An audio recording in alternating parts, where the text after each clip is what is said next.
না, একদমই না। আমরা খেলা দেখি কিন্তু খেলা অত ভালো বুঝি না। ব্রাজিল আর্জেন্টিনাকে পচাচ্ছে, আর্জেন্টিনা ব্রাজিলকে বাজাচ্ছে, মজাই লাগতেছে। আচ্ছা, এখন বিশ্বকাপের উন্মোদনা চলছে, এই যে দেখতেই পাচ্ছেন হলুদ পরে আছি, এটা আমার প্রিয় একটি কালার।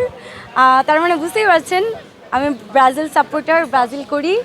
আর ব্রাজিলের জন্য সবসময় অনেক আশাবাদী যে এবার বিশ্বকাপটা ব্রাজিল। আজকে সকালবেলা আমি ঘুমিয়েছিলাম, আমি খেলা দেখতে পাইনি, যেহেতু আজকে এই যে এফডিসিতে আমাদের অনেক বড় একটি কাজ। আজকে আমরা নির্বাচনী ফর্ম নিব, নমিনেশন পেপার কিনবো। সো আমি সকালে জেগে থাকলে আমি আজকে জয়েন করতে পারবো না, এই জন্য খেলা দেখতে পারিনি। ঘুম থেকে উঠে আমি ম্যাচ দেখেছি, মজাই লাগে। এই আমেজটার জন্যই তো আমরা ওয়েট করি, রাইট? বিশ্বকাপের এই আমেজটার জন্যই কিন্তু আমরা 4 বছর ধরে ওয়েট করছি, 5 বছর ধরে ওয়েট করছি।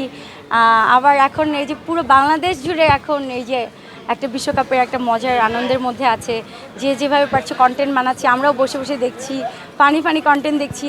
ব্রাজিল আর্জেন্টিনাকে পচাচ্ছে, আর্জেন্টিনা ব্রাজিলকে বাজাচ্ছে, মজাই লাগতেছে। না, একদমই না। আমরা খেলা দেখি কিন্তু খেলা অত ভালো বুঝি না, সত্যি কথা বলতে।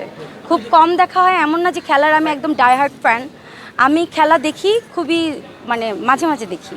খেলা অত ভালো বুঝি না, কিন্তু এই ফুটবল খেলাটা একটু বুঝি। ভাই কোন দল করে? আমার হাজব্যান্ড আর্জেন্টিনা করে। আমি বুঝে করি না বুঝে করি জানি না, আমি ব্রাজিলকে সাপোর্ট করি, এটাই হচ্ছে মেন। ভাইকে তো আপনার দলে আনতে আর্জেন্টিনা অনেক কিছুই বলে ব্রাজিলকে নিয়ে, সো আমি এগুলো কানি দেই না, যে যার মতো করে বলে যাক। সো ব্রাজিলকে আমি সাপোর্ট করি, ব্রাজিল ভালো লাগে, এটাই হচ্ছে মেন কথা। অনেক বাকবিতণ্ড হয়, ও তো সারাক্ষণই আমাকে পচায়। ওই যে আমি বললাম না, আমি শখের বিষয়ে খেলা দেখি, খেলার অতটা ভালো ফ্যান না আমি। আর আমার হাজব্যান্ড কিন্তু প্রচুর, ও সারা দিন খেলা দেখে, ও সারা রাত। যেমন গতকালকে ওর জন্য আমি ঘুমাতেই পারি নাই।